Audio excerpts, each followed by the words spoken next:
পবিত্র মাহে রমজানে ঢাকা বিশ্ববিদ্যালয়ের আবাসিক হলগুলো সেজেছে বর্ণিল সাজে। শিক্ষার্থীরা বলছেন, মহিমান্বিত মাসটিতে আত্মশুদ্ধি ও সম্প্রীতির বার্তা ছড়িয়ে দিতেই এই আয়োজন তাদের।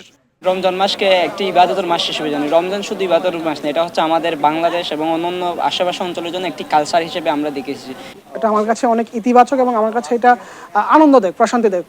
বিগত সময়ে ইসলাম সভ্যতা ও সংস্কৃতির প্রতি যে নিপীড়ন চলছে এবং তাদেরকে চাপিয়ে রাখা হয়েছে, সেই জায়গা থেকে প্রত্যেককেই এই জিনিসটাকে নিজে থেকে সেলিব্রেট করছে এবং তারই পরিপ্রেক্ষিতে আমরা দেখতে পেয়েছি যে প্রত্যেকটা হলেই স্টুডেন্টরা স্বতঃস্ফূর্তভাবে ফান্ড রাইজ করে তারা এই আয়োজনটা করেছে।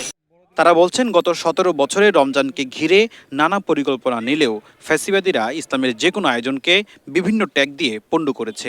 2024-এর গণ অভ্যুত্থানের পর বিশ্ববিদ্যালয়ের শিক্ষার্থীরা মন খুলে ইসলামের ঐতিহ্য আয়োজন করতে পারছেন। প্রতিটি উৎসবে বিশ্ববিদ্যালয় হলগুলোকে ছোট বড় সামান্য যে ধরনের উৎসবই হোক না কেন, হলগুলোকে কিন্তু তারা সজ্জিত করে আলোকবাতি দিয়ে। কিন্তু রমজান উপলক্ষে তারা আলোকসজ্জা করার ব্যাপারে সিদ্ধান্ত নিতে ব্যর্থ হয়েছে। ঢাকা বিশ্ববিদ্যালয়ে প্রোয়াক্টিভ রমাদান প্রোগ্রাম যখন আয়োজন করা হয়েছিল গত বছর, সেখানে তৎকালীন নিষিদ্ধ ঘোষিত সংগঠন ছাত্রলীগের সাধারণ সম্পাদক তানভীর হাসান সৈকতের নির্দেশে হামলা করে প্রায় 20 থেকে 30 জন শিক্ষার্থীকে রক্তাক্ত করা হয়েছিল। সজলকে সবার আগে চর থাপ্পড় দেওয়া শুরু করছে ওরে শিবির বলে, যদিও সজলের শিবিরের সাথে কোনো রকমের সম্পৃক্ততা নাই। সজলকে ইচ্ছা মতো মারতে, সজলকে প্রোটেক্ট করতে গিয়ে আমাদের বাকি ভাইয়েরাও মারছে। আমার একটা বন্ধুর পাঞ্জাবি ছিঁড়ে 2 টুকরো করে দিছে, ওর ব্যাগ এবং মোবাইল চুরি করে নিয়ে গেছে। আর আমাদের আইন বিভাগের সিনিয়র ভাইরা রক্তাক্ত হয়েছে, দাঁত লেগেছে, ওনাদের মাথা ফাটছে, বিভিন্ন সমস্যা হয়েছে। তারপর ওদেরকে আমরা মেডিকেলে নিয়ে যাই। তো 17 বছর যাবৎ ফ্যাসিবাদী আমলের হাসিনা যেই একটা ব্যবস্থা কায়েম করেছিল, সেই ব্যবস্থার ফলে হচ্ছে আমরা এখানে ইসলামকে এবং একটি কুক্ষিগত শক্তি হিসেবে দেখেছি, যেখানে হচ্ছে ইসলামকে মৌলবাদী জঙ্গি হিসেবে উপস্থাপন করা হয়েছে। আমরা রমজানে এরকম অনুষ্ঠানের চিন্তা ভাবনাও করতে পারিনি, কারণ হচ্ছে আমাদের হাসিনার আমলে যখন আমরা কেউ নামাজ পড়তো, উকে সহ গেস্ট রুমে নিয়ে হচ্ছে ছাত্রলীগের গুন্ডারা হচ্ছে বিভিন্নভাবে অত্যাচার নির্যাতন করতে। ছাত্রলীগের সময় একটা অবস্থা ছিল এরকম যে মুসলিমদের জন্য যে আমাদের উৎসবগুলো আছে, বিশেষ করে রমজানের মতো এই উৎসবগুলোতে আমরা যদি কোনো কিছু আয়োজন করতাম, তখন ওই উৎসবগুলোতেও হামলা হইতো শিবির ট্যাগ দিয়ে। বিশ্ববিদ্যালয়ের সূর্য সেন, বিজয় 71, জিয়াউর রহমান, রোকেয়া হল সহ আশেপাশের প্রায় 7টি হল ঘুরে দেখা যায় প্রতিটি হলের গেট এবং গেটের ভেতরে পবিত্র মাহে রমজান উপলক্ষে করা হয়েছে আলোকসজ্জা। গেটগুলোতে দেওয়া হয়েছে শুভেচ্ছা বার্তাও। এমন আয়োজন নিয়ে মনোবিজ্ঞান বিভাগের শিক্ষার্থী নাফিসা ইসলাম সাকাফি জানান, 100 বছরের মধ্যে প্রথমবারের মতো এমন ইতিহাস তৈরি করেছে শিক্ষার্থীরা।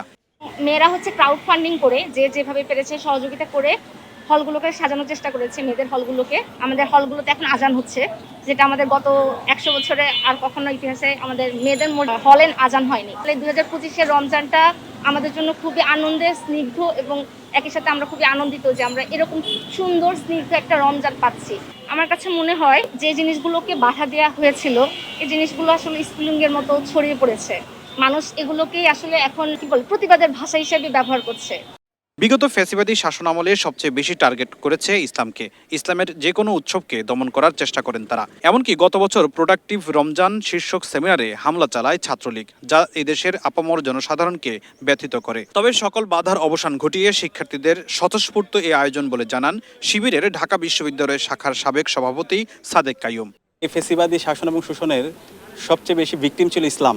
ইসলামের যতগুলো সিম্বল আছে, সেই সিম্বলগুলোকে তারা জঙ্গি হিসাবে দেখানোর চেষ্টা করা হয়েছে। ইসলামের উৎসবগুলোকে তারা সবসময় আদারিং করার চেষ্টা করেছে।